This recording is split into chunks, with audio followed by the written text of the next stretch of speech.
আজ আমরা লাউ পায়েস করব। লাউ পায়েস করতে হলে প্রথমে লাউটা ছুলে এই যে ঘষনি দিয়ে ঘষে নিতে হবে।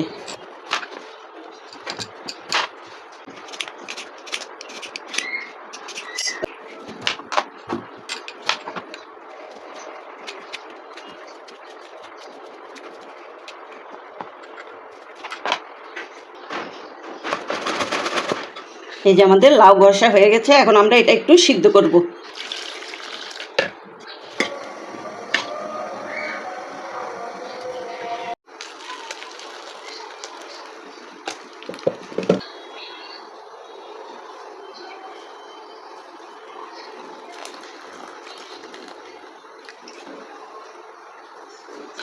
আমরা এটা ভালো করে ঠান্ডা করে চিপে একটু ফ্যানের নিচে দিব, একটু শুকাবে, তারপরে আমরা এটা কাজ শুরু করব।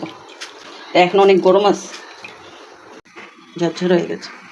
আমরা এই যে ঘিটা দিব। এই যে আমরা এটাতে এলাচ, দারচিনি, কিশমিশ, কাজু, পেস্তা, কাঠবাদাম, কাজু বাদাম সব একসাথে নিয়েছি, সব একবারে দিয়ে ভেজে নেব।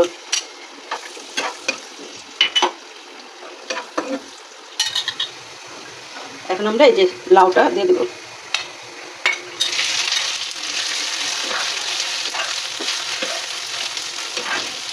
এখন আমরা দুধটা দিয়ে দেব।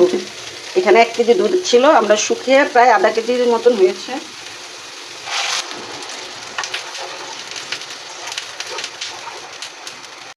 আমরা এখানে 4 টেবিল চামচ দুধ দিয়েছি।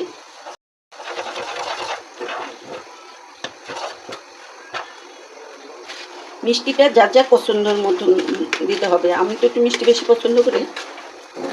এখানে আমি 10 চামচ চিনি দিয়েছি। হাফ কাপের মতন কনডেন্স মিল্ক দেব।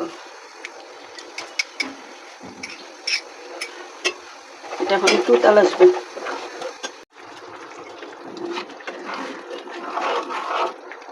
আমাদের এখন চুলা বন্ধ করে দেবো, আমাদের পায়েস হয়ে গেছে।